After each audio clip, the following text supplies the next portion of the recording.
Hello and a warm welcome to TVC News, our top stories.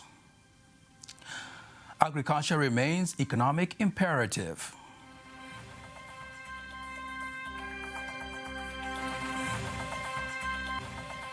Center of Excellency for Leather Technology in progress.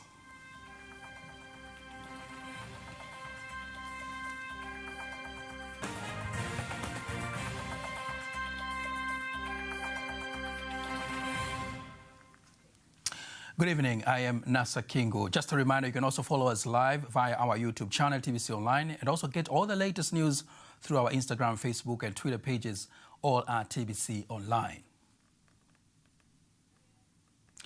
Minister of Finance and Planning, Dr. Mwigulu Nchemba, has assured the international community that Tanzania will continue to invest in the agricultural sector and make the country the world's food basket.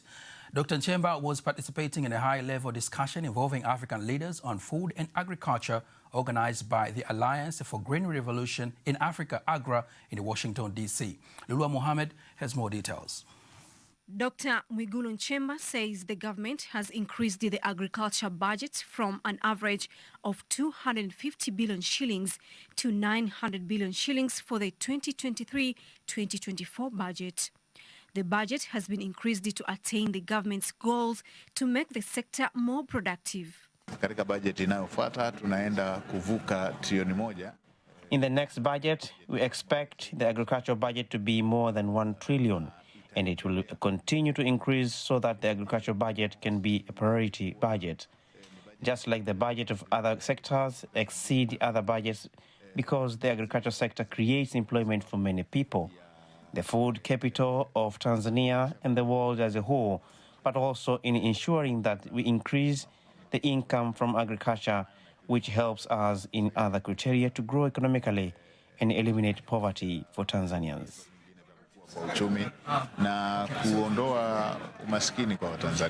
The chairman of the board of directors of AGRA, who is also the retired Prime Minister of Ethiopia, Haile Mariam Desalegn, has praised Tanzania for the strategies it takes to develop the agriculture sector by involving youth and challenges other African countries to imitate the initiative and vows that AGRA will continue to support these efforts.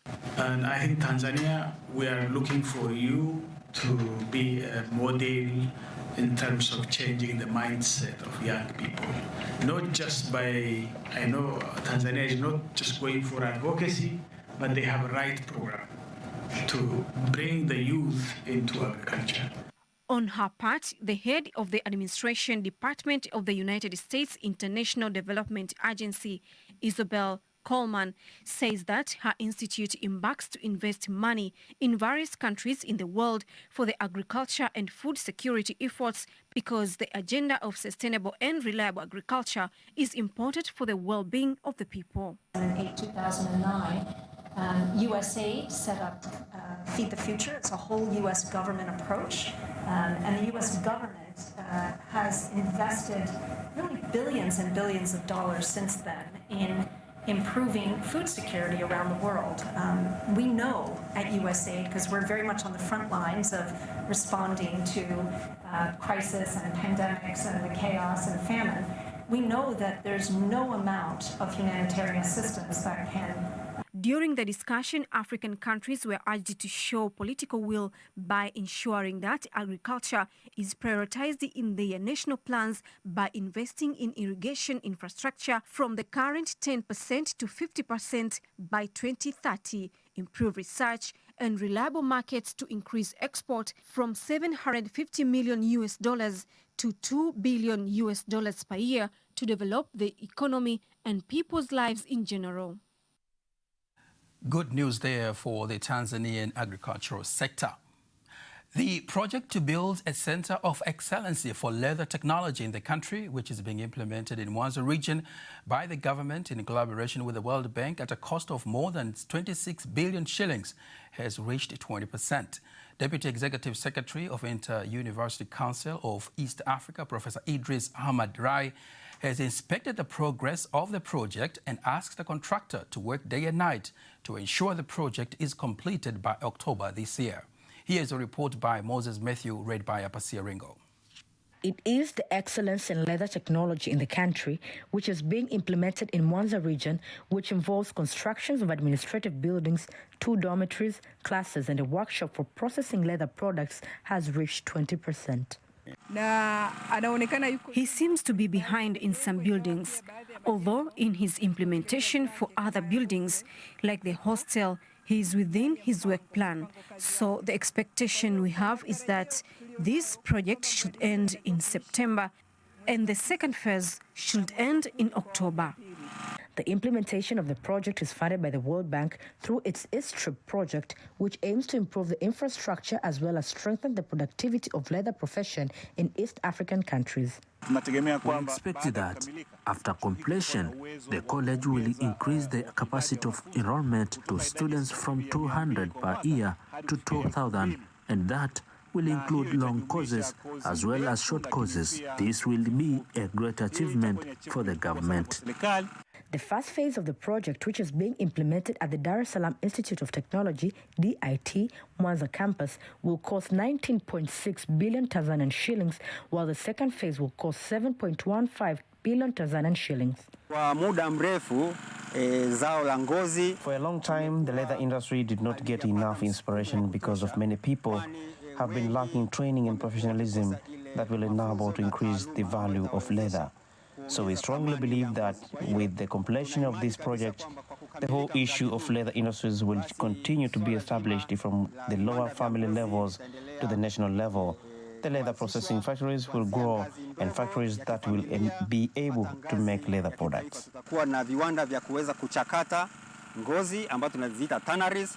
Inter-University Council of East Africa, IUCEA, has reviewed the progress of the construction of the strategic project and expresses its satisfaction with the progress achieved so far. We have seen that they work day and night, so let's hope that what we are told will be managed and will be worked on. We are satisfied with the environment and the tools we have seen, so we believe that this work will be completed on time. Alan Magoma is the Deputy Managing Director of the Confix and Engineering Limited, the company that is contracted to build the Leather Technology Center of Excellence in Mwanza. The progress of the project has reached 20%, so the 80% that remains will ensure that they are completed within the scheduled time because we have the experience, equipment, and the skilled workers. Tanzanians have been urged to support the efforts of the government in ensuring peace, equality and ethics, which are key ingredients to foster development in the country. Here is a report by Henry Mabumo, read by Lulua Muhammad. It is a conference to commemorate the birth of the father of the nation, Mwalimu Julius Nyerere, which is held here at the Mwalimu Nyerere Memorial Academy.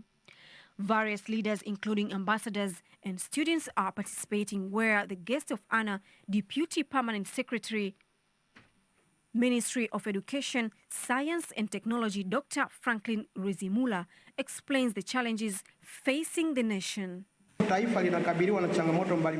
The nation is facing various challenges related to discipline and leadership values at various levels of performance. I'm asking my fellow Tanzanians to support the efforts made by the sixth-term government in managing these matters as well as other matters. The chairman of the Mwalimu Nyerere Memorial Academy Board, Stephen Wasira, questions the government leaders who accumulate money for themselves instead of imitating the service rendered by the father of the nation, Mwalimu Julius Nyerere. Ukiwa katika public service, when you are in a public service, you must have the attitude of saving people and not looking for money. In searching for money in the public sector, 2 things are involved, which are stealing or being corrupt, nothing else. We honor these founders because they fought and managed various issues while bringing development to Tanzanians. Chairing the discussion during the conference, Dr. Ayub Rioba says the sixth-term government has made many strides to honor the ideas of the father of the nation, including involving young people in national agricultural projects and construction of road infrastructure. Sasa katika awamu ya 6 tunaona Mheshimiwa Rais ana zile R4. We see that in this sixth term, the president has 4 R's in what is happening in the agricultural sector in the Building a Better Tomorrow program. Young people from colleges will involve themselves in agriculture, which will change the agricultural perspective. Therefore, I believe improvement is needed, and there is great hope for young people. Contributing to the discussion, some students and participants had some words in remembrance of the late father of the nation, Mwalimu Julius Nyerere. The East Africa Commercial and Logistics Center has allocated $30 billion for the raw materials of the construction of East Africa Region Modern Market, which will provide local industries with a larger market for their commodities. The local raw materials are to be used in the construction of this market. Rema Sibabili has visited the project, which has reached 20% so far of its implementation, and has the full report. This ambitious and the first modern market of its kind in the East African region will be built on more than 70,000 square meters. The 3-story market shall constitute more than 2,000 modern shops and a wide range of offices. The director of the East Africa Commercial and Logistics Center, Kathy Wang, says the project serves as an opportunity for the local industrial products producers and is likely to generate 2,000 direct job opportunities, including drivers and casual staff. The whole project investment is more than $100 million.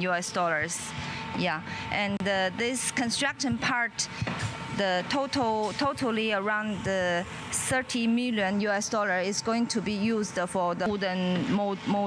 She added that upon its completion, the market shall attract local and foreign investors, which in return is likely to boost economic growth in the country. The project is going to increase the GDP for the country, which it will increase the revenue of the local government and also the central government and African countries. We will have the customers from up countries, from the neighboring countries. So the project will attract a lot of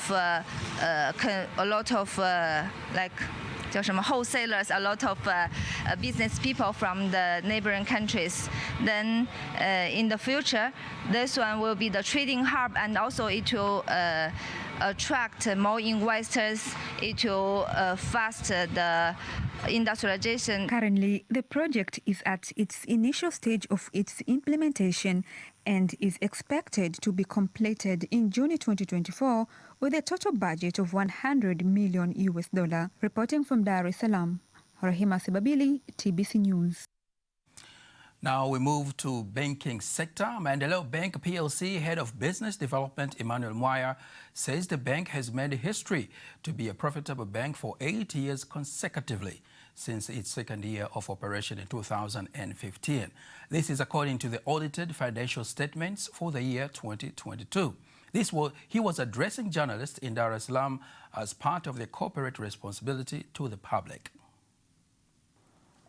Profit before tax, the bank has recorded a profit of TZS 1.984 billion, which is a growth of 181%.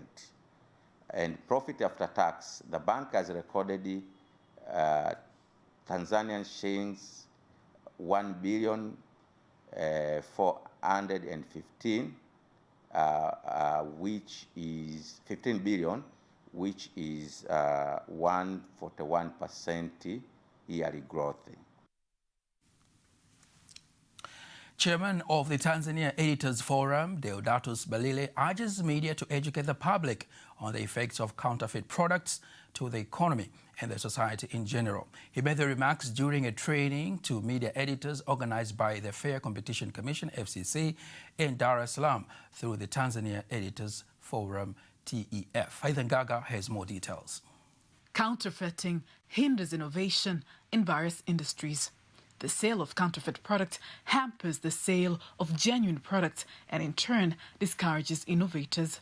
Not only that, but also it imparts a massive blow to the economy of any country.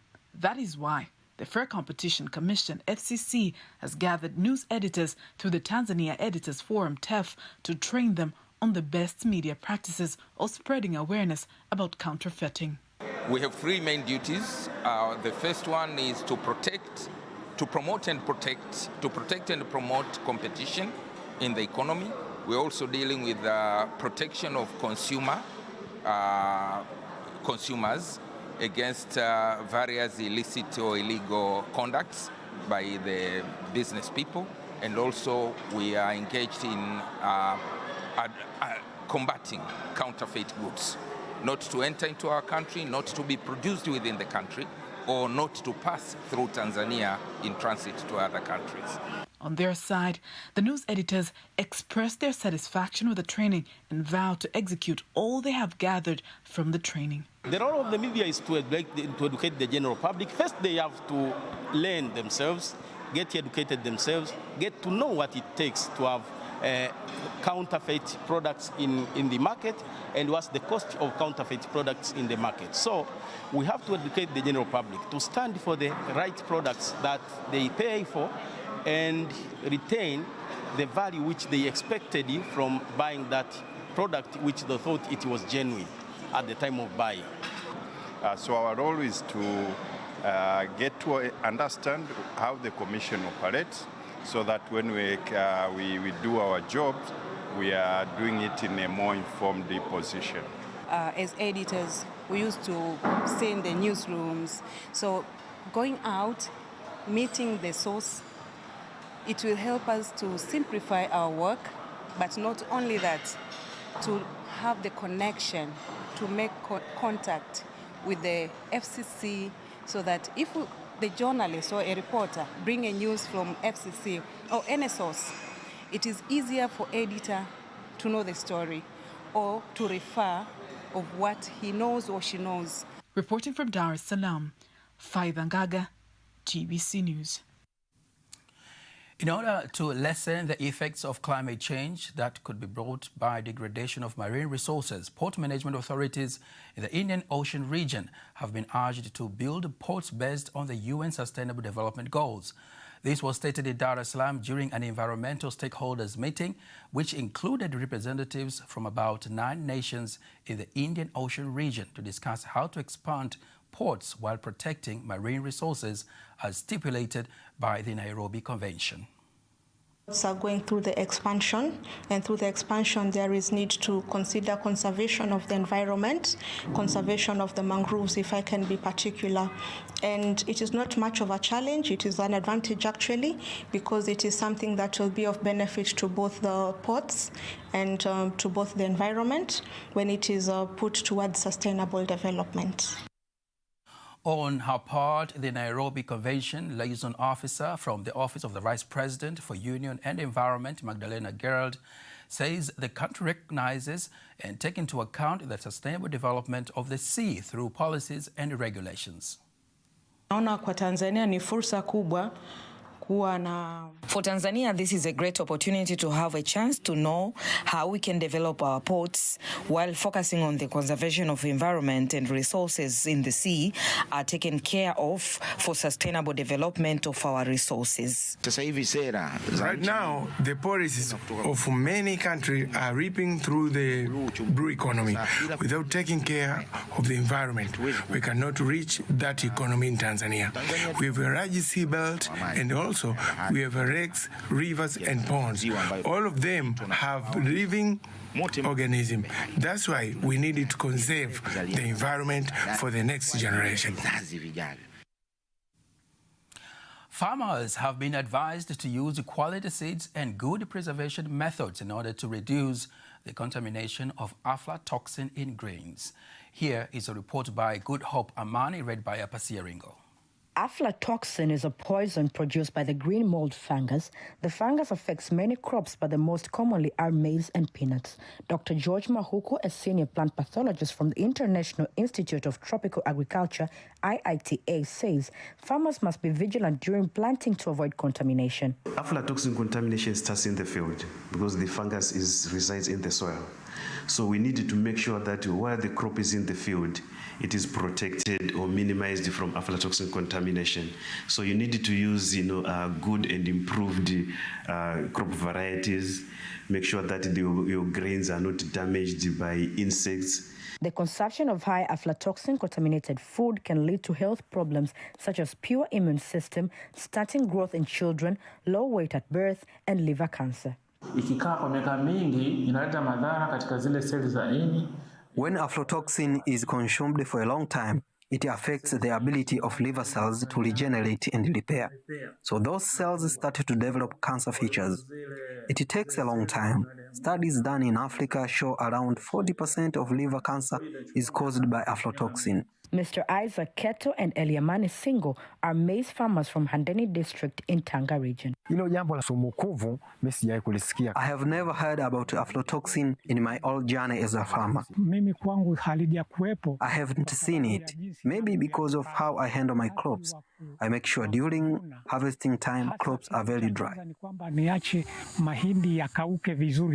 While IITA is working hard to come up with a biocontrol method such as Aflasafe, poor understanding among farmers is reported to be a problem. Aflatoxin, the damage cannot be seen. It is tasteless, it is odorless.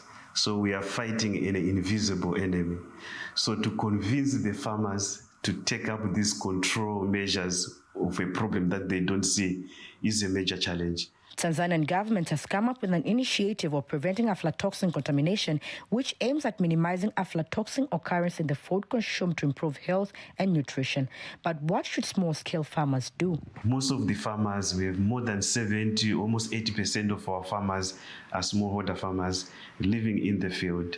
They eat what they produce. So regulation becomes very, very difficult. You can regulate for trade, but for home consumption is really difficult. And this is why I think it is very important for us to solve the problem. Thank you very much, Good Hope Amani and Apasia Ringo, for that enlightenment. That item concludes our local news tonight. International news is up next.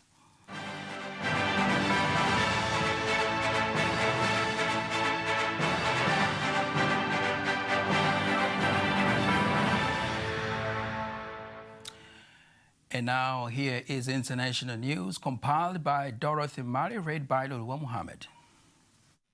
President Lazarus Chakwera of Malawi says the death toll from Cyclone Freddy has risen sharply to more than 1,000 people. He says the storm affected over 2 million people and displaced over 500,000 as it washed away homes, roads and other infrastructure.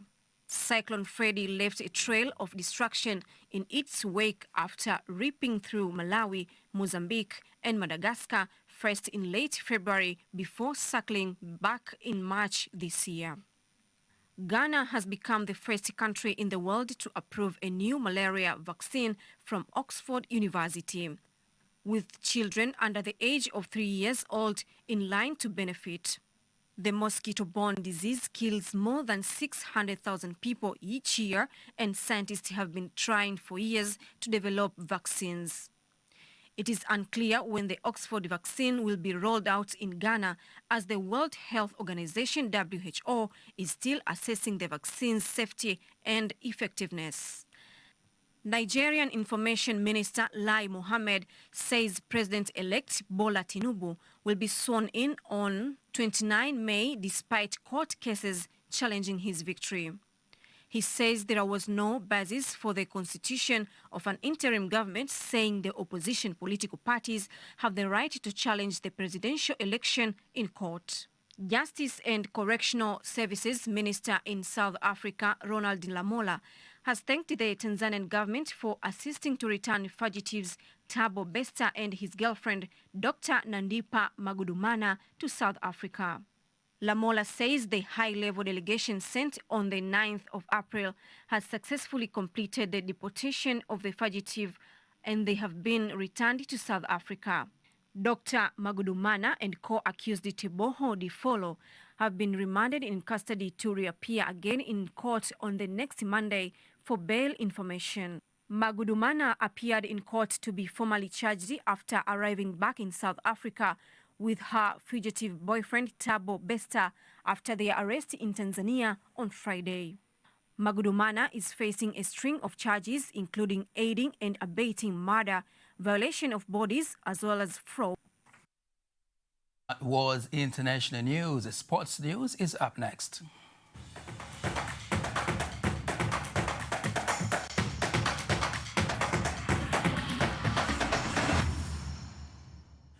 And now let's join Malia Cheto with all the latest in sports. Prime Minister Kassim Majaliwa has congratulated Fountain Gate women football team after winning CAF African Schools Football Championship held in South Africa. The Prime Minister says Fountain Gate women football team Victor Hassan on her mission of supporting sports in the country. Timu ambayo imefanya vizuri sana kwenye mashindano ya Afrika. This team has done tremendously good in African Championship, and Fountain Gate win the champion trophy in African continent. Congratulations. This result has given respect to Dodoma, which is a cup, especially in women. Lakini matokeo haya yamelibeba taifa letu la Tanzania kwenye medani za soka, hasa kwa which involved beating secondary school women teams from Gambia, South Africa, Congo, and Morocco. Women handball national team head coach Moshi Ali says his squad is training hard, ready to contest in African Women Handball Championship, which will take place in Dar es Salaam from 25th April to 30 April. Those skills against their opponents in the continental encounter. I want to tell Tanzanians that of my team that we are going to compete and finish on top of the 3 best teams of this competition. Women handball national teams expected to participate in the tournament are Kenya, Uganda, Ethiopia, Sudan, Eritrea, Djibouti, Somalia, Southern Sudan, Burundi, and host Tanzania. Kinondoni Municipal Council KMC administration has fired the head coach Hitimana Tenri and has appointed Jamhuri Kiwelu as caretaker up to the end of the season. Being supported by the club chairman Songoro Mnyonge, head coach Kiwelu, well known as Julio, says he will do everything possible to make KMC win last 4 matches and remains in Premier League. What is very important to a coach is confidence, and I am confident. That's why I have signed the job, hoping that I will rescue the team to remain in Premier League. We have defeated 7 matches consecutively. We remain only 4 matches, and if we continue being silent on those 4 matches, then the team will be relegated from the league.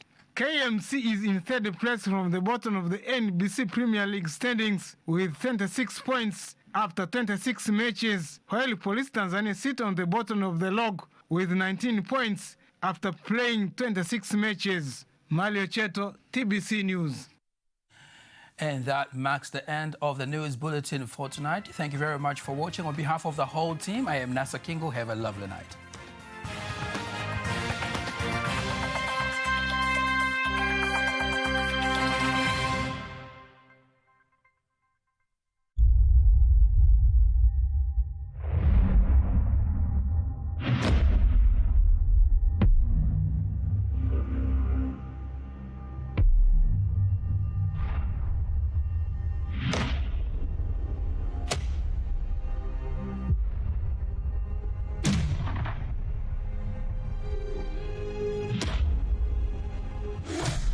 Naitwa Santiago Huduma, mbunge wa Kutimama kutokea mkoa wa Shinyanga. Naenda kupigana na Silvia kutokea Kigoma.